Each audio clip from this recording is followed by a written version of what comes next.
Hi everybody, welcome to another YDFLive show. My name is Stephen Aitchison, creator of YourDigitalFormula.com, a program to help you become the influencer that you are. So today is video day. So I've got a video from probably one of my favourite kind of social media entrepreneurs, stars, whatever you want to call them. And that's Gary Vaynerchuk, and it's an interview with Gary Vaynerchuk for CNBC. And it's quite a cool one. And I love kind of the way Gary Vaynerchuk does his videos. It's like kind of Q&As that he does, and I love that format as well. I think that format's best, and that's why I love Q&As when we're doing the videos and stuff like that as well, because I can answer kind of off the top of my head. So it's really quite good, this video. So we're going to share the video with Gary Vaynerchuk. And who else is in the house? We've got Amber McCutcheon in the house. Laurie Emmett has joined us as well. Thanks for joining me this morning as well, Laurie. I was on this morning in the Grow Your Followers group as well. I've decided to do that for a week just to see how it will go. So I don't know if I'm going to continue it, to be honest. I don't know how useful it is. If anybody's in here that watches the kind of Grow Your Followers in the group and you've seen it, just give me a shout if you find it useful. If not, there's no point in doing it if it's not going to be useful for you. We've got Farid in the house, we've got Vanessa Naidu as well, Richard Hussey is in the house as well. So let's crack on with the video. Live, we're hanging out with Gary Vaynerchuk at Rise 2017 in Hong Kong. Gary, welcome to Lifehacks Live. We are going to solicit questions. Let us know your questions in the comments below. We'll do our best to get them over to Gary. Gary, what we're going to do is take turns spinning this wheel right here. It's going to land this wheel right here. It's going to land on a corresponding color. Okay. It's going to be something like career, which it looks like we're starting off on. Career, obstacles, routine, have you. And it's a pre-written question. So the discussion is all being driven by this wheel right here. First one, career. If you could change one early career decision, what would it be? I realized that Google AdWords were a thing and bought every key term in the wine business for my e-commerce business, WineLibrary.com, in the beginning, the day Google AdWords started. But I didn't spend all the money on it. It was the foundational piece of the success of my business. In the same way that eBay and Amazon were actually built by Google AdWords, more than people realize, the big mistake I made was I kept spending on print and radio and direct mail. I should have taken all the money and poured it into Google AdWords. My business would have grown from instead of 3 to 60, it could have been 3 to 200. But you got some keywords, right, early on. What was it, wine? You have the word wine itself for 5 cents a click should have taken more of my money than it did. It was more of me tripling down on a special moment. That was no question the early career mistake. I was right, but I wasn't right enough by going all in. And now how much does wine cost per click? $4, $5, $6, $7, $8, depending on the time of year. Wow. All right, let's do this. Let's do this. Here we go. Routine. Routine. Yep. It's a good one. What's the first thing you do when you wake up in the morning? First of all, what time do you wake up? I wake up at 6 o'clock in the morning, and the first thing I do is I grab my phone, and I take it to the bathroom, and I read my news while I take a poop. That's the first thing I do. Did I even on Sundays? Even on Sundays? Yeah, I poop every day. But okay, fair. But the yes, 6 a.m.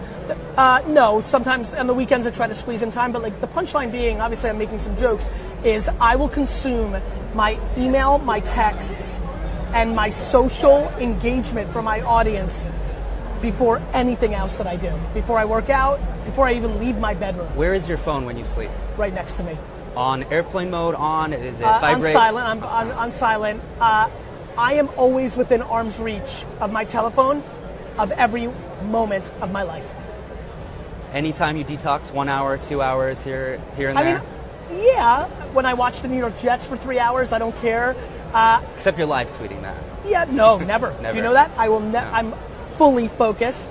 I detox when I do stuff like this. I'm focused on this. Fair. But I don't need a detox from it because I love it. And if I do, then there was a vacation 3 years ago where I put it in the safe for the whole week. Like, I'll mix it up. I'm not crippled by the political correctness of detoxing from technology. Yeah. All right. Go ahead. Give it another spin. All right, we've got another career. Another career. The wheel has spoken.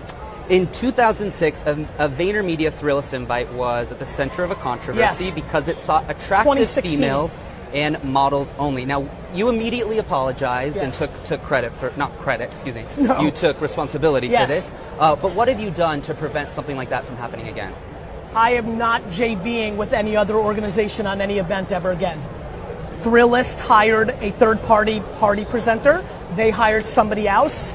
I mistakenly now went and took responsibility as a CEO because I didn't realize how lazy the media was and how they would twist that story. I had more respect for the advertising and business world media and thought they would do their homework for a second and realize how little I had to do with that. That was my mistake. And the things I've done to adjust that is I will no longer JV with other organizations to throw parties because there's no reason for me to take a loss on my column for something that I didn't have anything to do with. Is all controversy good controversy? Absolutely not. The fact that there are people running around the world that think that I would send an invite to attractive females for a business is one of the most devastating moments of my career. Absolutely not. I do not believe that all controversy or attention is good. Hitler has full attention and awareness. It's not for something good. So no, I don't believe that all attention is good. And as you can tell by the energy of my response, it's a disheartening event that I've learned from, and I will not let somebody else have any impact on my brand if I can help it. Right. All right, all you. Obstacles. All right. What's the biggest challenge you see for yourself over the next year? I'm crippled by opportunity, and I'm aware by that, right? I'm in a place right now where there's so much being thrown at me from a personal brand standpoint, from a business standpoint, from an investing standpoint, from a life standpoint. So the biggest obstacle right now is being very good at my yeses and my nos. When you're at a place where you've built for a long time for all these opportunities, now it's going to be my decision making, and we'll see what happens. You're a storyteller at heart, right? No question. With so many platforms and Instagram stories versus Snapchat, how do you decide every time you reach for that phone where it's going? Pretty intuitively. My mood. I like to be countercultural. Right now I'm spending a ton of time on Snapchat because I think people read headlines and thinking there's not that much attention there, and I have enormous growth there right now. So I'm quite intuitive, and I like to go countercultural because it's supply and demand. It's supply and demand of attention, right? And to me, I'm always looking for where places are underestimated, and I'm trying to squeeze out of that. All right, let's give it a spin. Oh. Uh-oh. He broke the wheel. Too much energy, Gary. I mean, let me just tell everybody at home while he's fixing this. When we got here, is like, Gary, this is how you spin it. Be very careful. I find it very exciting that he broke the wheel, not me. You loosened it up. I respect. All right. All right, feel good? Give it another All right, go there there. Routine. All right, routine. Here we go. When do you get your best ideas? I get my best ideas when I'm in the shower or on an airplane. There are the two places where I'm being less hurt, especially if that plane doesn't have Wi-Fi. I mean, the truth is your best ideas come when you don't hear noise and you have a chance to breathe. I never breathe, so even on vacation I struggle to breathe because I yearn for the action. And so when I am forced to breathe, non-Wi-Fi flights and the shower literally are the places where I get my best ideas. Do you ever force yourself to have that No, disconnected time? no, I have enough showers and enough flights with no Wi-Fi that I don't feel like I have to force it. Perfect. All right, all you. All right. Obstacles. You immigrated to the U.S. from the Soviet Union. What challenges did you face, and how has the landscape changed for immigrants today? Look, I was 4 years old, so for me to say I faced a lot, what I had to face was not having my dad around. He worked every hour. What I had to face was being the first generation, only one born in the old country, so the expectations for me to hustle and grind and work around the house and take care of my siblings was pretty high. The biggest one I had to face was I was a bad student, and that's unheard of for immigrants because education's the way out. I think the landscape has changed for immigrants the way it's changed for all of us, which is we've never had so much opportunity. The internet has created ungodly amounts of opportunity. And so I think immigrants have it better than ever, no matter where they immigrate, because it's not about the establishment giving them a chance, the internet gives them a chance. And so I think the biggest change is opportunity has grown, not decreased. And what immigrants have is humility and work ethic because they're starting from the bottom often. And I think that's their biggest advantage. Is the U.S. still what it was when you first came here in terms of the difference, the gap in opportunity that it brought to you? I came in a very funny window. We came in the late 70s when very few people were actually immigrating to the U.S. Is it different? The economy was bad. We came in the late Carter years, and then we walked into the Reagan growth era. I think that look, it depends on what kind of immigrant you are. Unfortunately, there's a lot of hate and fear in the system right now. So if you are an immigrant from a Middle Eastern country to the U.S., I'm very sad to say that there are new dynamics that are challenges to you that are devastating. The great news is a small-minded, non-educated hate monger, right, can't stop you from building your business. And by the way, I just want to make this clear. I'm not talking about a president. I'm talking about a boss or an educator, somebody who thinks they can stop you. Nobody can stop anybody in today's environment. So I would say that I think it's better in the U.S. for an immigrant than it was when I came. Great.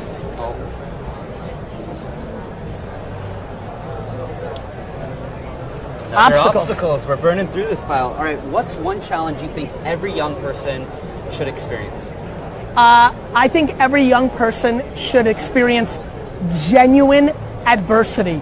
I think we're living through a terrible era of parenting where parents are so micromanaging their children and trying to protect them from adversity, which is then creating such a vulnerability to that youth in the reality of the world.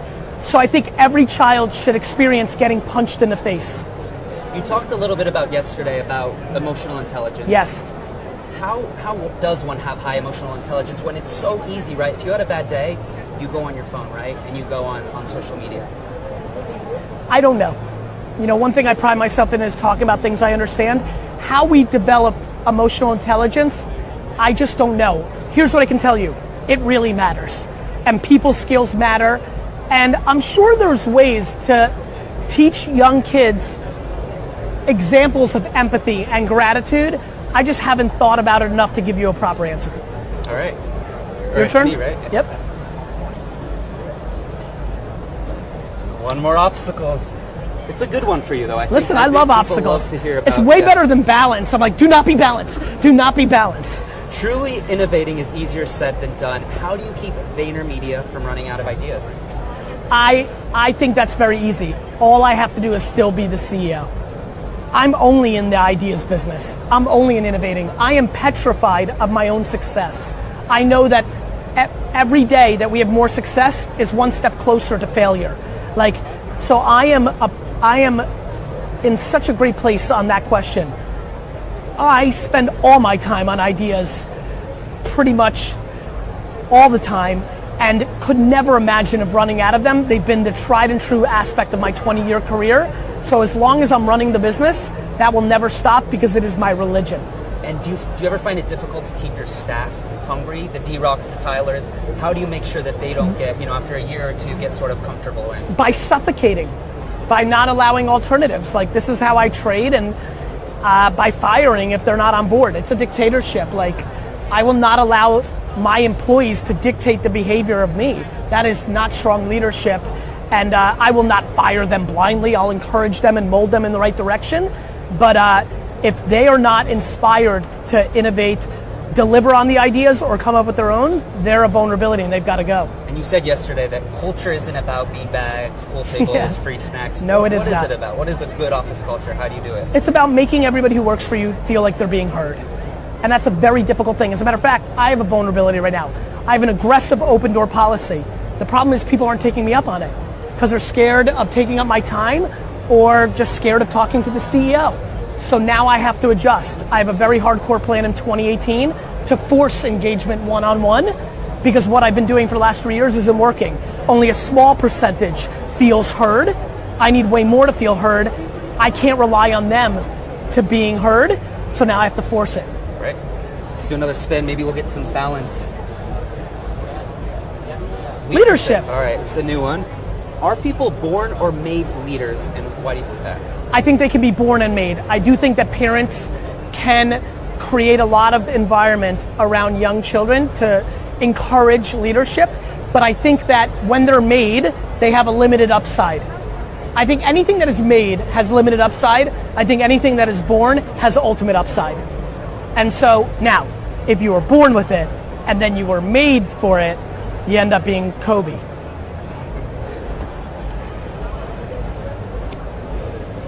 Good job. You know what? Let's just give it another little. All right. Dude, obstacles are obsessed. No matter how. Dude, I love this. It makes me happy. How do you handle online trolls?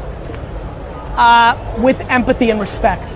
If somebody thinks I'm a jerk or I'm stupid or I'm wrong, I want to understand why. I am blown away by people's audacity to take anybody that disagrees with them and call them a troll. And I do that when people use vulgar language, offend my family. I don't care. If they are pushing against me, there's rationale, and I want to deploy empathy and respect, which I think has been a very powerful variable to why I've been successful. And it's hard right now, right? We're in our own echo chambers 100%. of our own life. Yes. So are you seeing more and more of that in people that don't have empathy, whether you deal with them online or in your day-to-day life? Empathy is a shortage, which is why it's so valuable. People don't have enough self-esteem and respect and patience to deploy empathy. And so, I think it's a very powerful thing. Spin it? Yep. Routine. Orange. How much time do you spend on social media? How long before sleeping do you stop? I usually stop immediately before sleeping. I probably lose 30 to an hour every night because I can't get off. So I will always do social right before I go to sleep, almost always. One quick last glance in case I miss something. I spend anywhere between 20 minutes because it was one of those days where I just had meetings every minute and I couldn't sneak it in. On a travel day, which is half my year, I could get anywhere up to 3 hours, 4 hours. It runs the gamut. You go to bed. You wake up at 6. What time are you usually going to bed? Midnight. So good. That's my range. Yeah. Oh, nice spin. That was a good spin. Career. How important is good follow-up? How important is social media for young professionals to build their career? Does everyone have a good voice? No. No. It is, social media is enormous upside. Enormous upside. So not creating awareness around yourself and your businesses is a vulnerability. However, many people are introverts. Many people are better suited just focusing on their business. So I don't think it's for everyone, but if it comes natural to you, if you like to communicate, if you have narcissistic DNA, if those things come to you naturally, I'm a very big believer that you should go all in on it because all it is media. It's CNBC. I mean, it's propaganda. It's brand building. It's awareness. It's imperative. Did it take you a long time to craft your own voice? No, I'm a big believer in never wavering from who you are. How many people come on CNBC and talk about pooping in the morning? Not many. You're one of the first, for sure. Thank you. I will never waver from telling my truths, and so I committed to that early, and it's made it very easy for me because I just live. And it's working out. It's working out because I have skills. Like, I think it's often forgotten that before I was Gary Vee, I spent a decade building an actual business.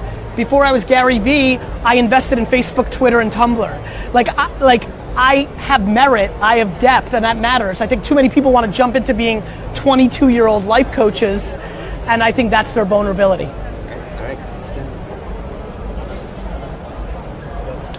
all right, we are at leadership.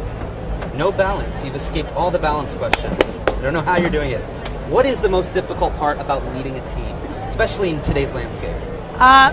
Loneliness. When you're a leader, you're lonely. And cynicism. Cynicism more than loneliness. Loneliness sucks, but cynicism is devastating. When you're the leader of something, to know who I am in my heart, and to know how hard I try, and to know how much money I leave on the table every day, to know that there are 100 people at VaynerMedia right now that are cynical to me is heartbreaking. Cynicism of leaders is not something you're able to ever get away from because of the wiring of our fear to believe in something and to be let down. So cynicism is the... So how do you balance the I don't care what other people think versus, knowing when to care?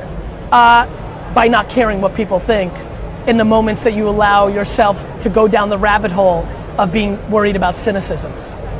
I mean, so sort of picking and choosing what's worth caring about. It's kind of going to the edge and then going completely the opposite way to then drive your rebalance and recalibration. When you're here, what most people do is they try to use the energy of here and they only get to here.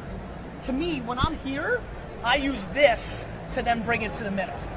We're going to give you a mic for the rest of this session. All right. Because your mic isn't Working? Performing wonderfully. Respect. Okay, so Angela Chan wants to know, she's watching right now. Yes. Angela Chan, digital addiction, do you think it will be an issue for the coming generation? I think, Angela, that the establishment, and when I say the establishment, I mean old people, will try to make digital addiction a negative. And I think that historically we'll look back and realize right now our digital addiction is a walk in the park compared to the digital world we're going to live in. Angela, the robots are going to kill us. There's a big jump from being in your phone a lot to robots killing us. So I think, yes, it will be an issue because the mainstream media and old people will try to make it an issue. I don't believe it's an issue. What about robots taking over jobs? Is that something that should be a concern for younger people? Taking over jobs are an issue for people that do jobs that robots are going to take over. Guys, we don't feel bad for the farmers who lost their job. People have lost their jobs forever. Jobs have been lost always. Jobs are always lost. So if you do something, I do not feel bad for a truck driver right now who's 29 years old and has read a headline somewhere that speaks to autonomous cars. He or she knows that in 20 years, there's a very good chance that trucks are going to drive themselves. He or she are more than capable in 4 hours a day educating themselves on another skill. If they choose to put their head in the sand and be an ostrich, they should face the same fate that everybody who's put their head in the sand has faced, which is losing. All right, I'm going to give it a spin. Let's go for that. Obstacles. I think this is the last obstacles. What's an obstacle you faced that made you better at what you do today? All of them. Every loss, the obstacle right now that I'm pissed that nobody takes me up on my open door policy. So I'm going to react to it, and I'm going to force every employee to see me every 6 months, period, end of story. I will see them all. Every employee That's across right. New York, London. Whatever it takes. I will give up all the time I'm going to give up. 5 minutes. 5 minutes times 800, lots of minutes. Why do you think it is? You think you mentioned people are I think intimidated? they have empathy for me, and they think I have better things to do than hear their 5 minutes of headaches. I don't think they realize that I want to fix every problem. I think they think I'm like every other one of their managers in the building that can't fix every problem, so they don't want to hear it. I can fix them all. And then I think cynicism and fear and lack of self-esteem, and they think I care more about being Gary V than Gary Vaynerchuk, the CEO. There's a million reasons. Right. I don't care what the reasons are. I need to fix my concept. That's an adversity that will make me better. And that happens every single day. There's been reports that the average person spends 1.7 seconds per post on Facebook. Amazing. Before scrolling to the next one, right? Okay. So James is asking, how do you stand out when people get so accustomed to that quick scroll? By understanding that people spend 1.7 seconds and then giving all your effort to the picture, to the preview screen, to the copy, and respecting the 1.7 seconds. Not saying, I'm so funny, I can post this video on Facebook and it's going to work out. It's about respecting the medium and the consumer.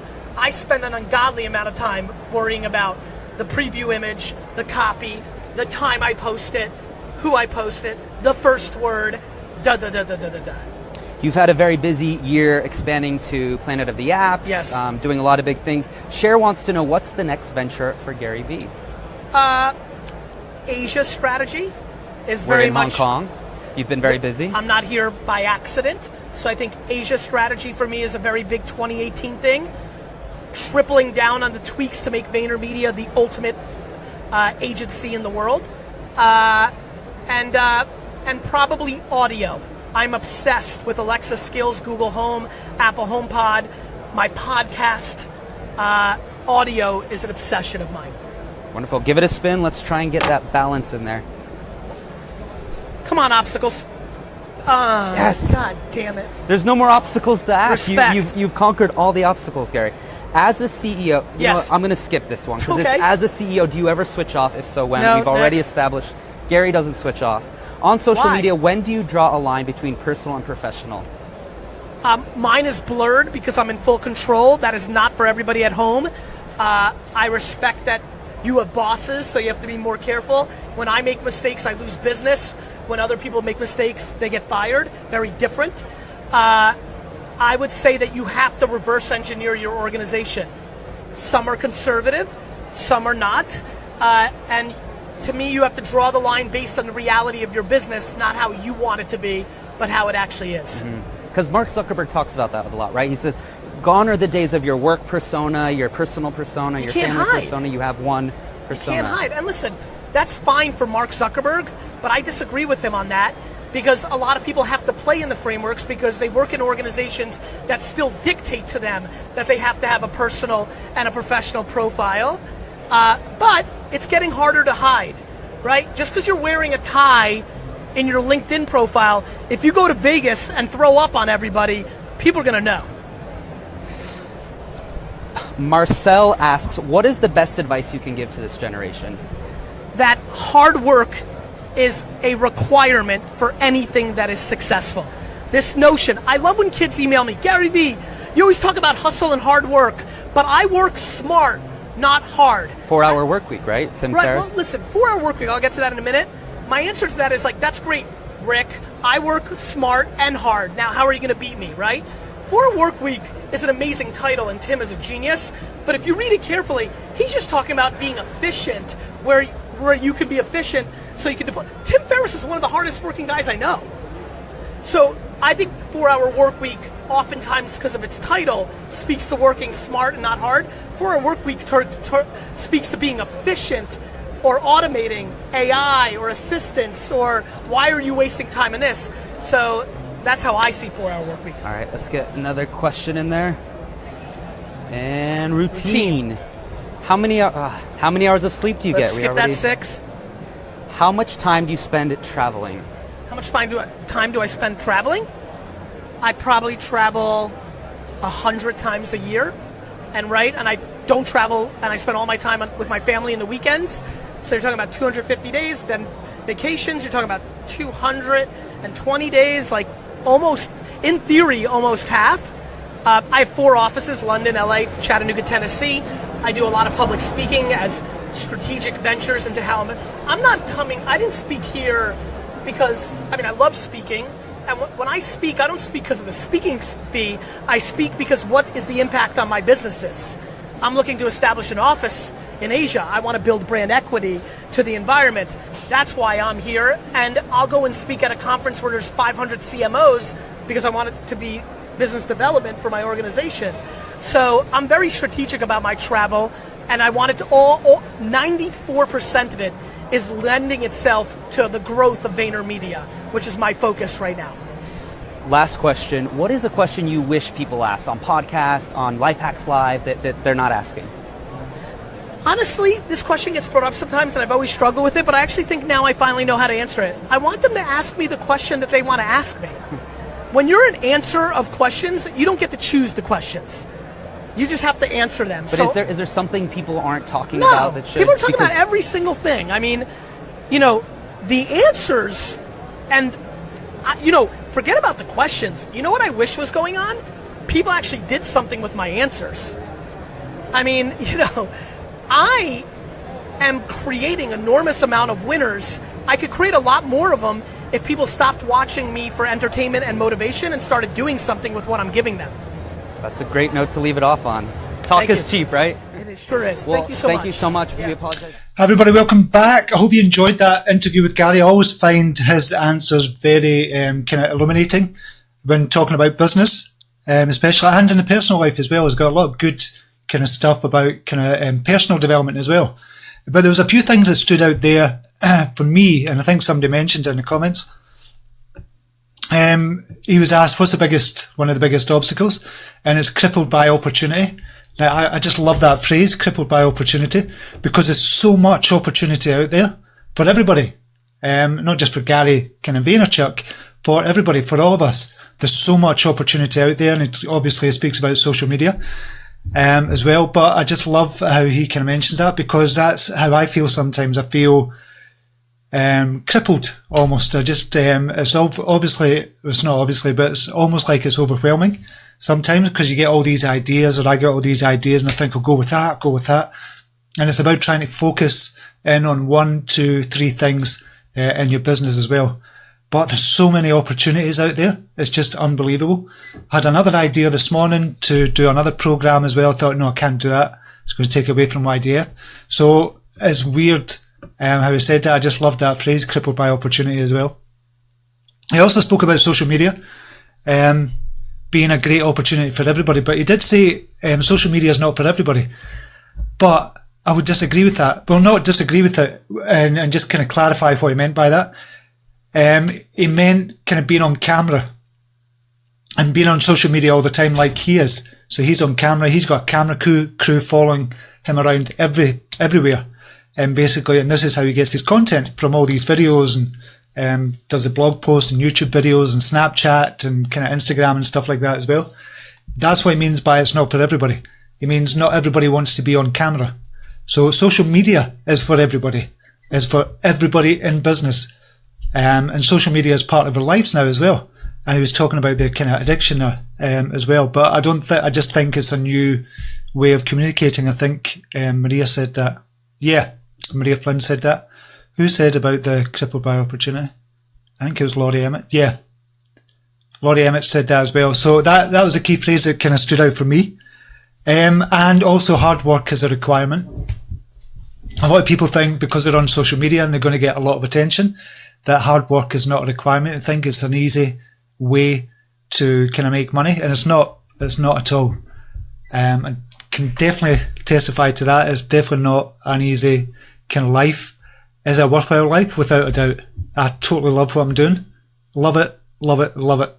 And if I was working just as hard in a job that I was being paid for, if I was an employee, which I have been for years beforehand, there's no way I would be nowhere near as happy as I am just now. So the hard work doesn't feel like work. It just doesn't feel like work at all. When I'm sitting creating websites or creating a new product or doing these live shows, this is not work. It doesn't feel like work, although it is part of branding. So in that sense, it is work. But it just doesn't feel like it. I'm enjoying myself. I've got you for company every single day. Not for company, but you know what I mean. I've got you to chat to and kind of ask questions, and I get to share my knowledge as well. This doesn't feel like work. It's amazing. It's brilliant, and I would never go back to being an employee. I couldn't. If I had to, I would. If everything kind of fell apart, I would have to, because obviously for the family, I wouldn't just say, no, I'm not going back to work. That's it. I'm never going back to work again. But if I had to, absolutely do it. And I would do anything for the family, for my family. So, but that's not going to happen. That's never going to happen. But yeah, so that was the key things that stood out for me as well. Maria Flynn says it's not easy, but it is meaningful. Yes, and it is, because we are world changers. Now I know that term has kind of been bandied about a lot, but if you're changing one person's life, you're not just changing one person's life. You're probably changing and touching from that one person. You're probably changing and touching maybe another 30 people. Because if you think about it, how many lives are you kind of interacting with just now? You've got your children, you've got your family, you've got your friends, you've got your colleagues at work as well. If you change fundamentally yourself, whatever way you change, whether it be you're more positive, you're happier, you're just more passionate about things as well, you're touching other people as well. So if you as a world changer are changing things, if you're helping to empower people, you're not just touching the one person that's viewing your program or viewing your live shows or viewing your kind of image quotes. you're touching the 30 people around them. So 10 people, you're touching 300 people. 100 people, you're touching 3,000 people. 1,000 people, you're touching 300,000. And then if you get 10,000, you've got 3 million. It's exponential as well. So you're not just touching one person when you change somebody's life.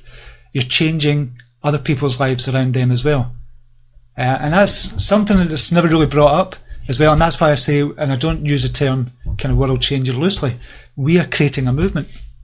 Whatever you're doing online, whether it be video, live video, whether it be your Facebook page, whether it be YouTube, whatever it is, Instagram, you're a world changer. You're touching people's lives and you're creating that ripple effect around the world. And it's a beautiful ripple effect as well. It's just an amazing ripple effect, and you're contributing to that as well. What better feeling can you get from doing that? Yeah, sometimes it is hard. Sometimes you think you're not going anywhere. Sometimes you think this is not working, but you just get on with it. Put your head down, get on with it, because you love what you do. You love empowering other people as well. And just see if there's any questions here or anything before we kind of finish up. Nope, there's not at the moment. I don't know if my comments are sticking actually. I think the comments are sticking. Yeah, I think the comments are sticking. Oh, that's a bugger. Let me sec.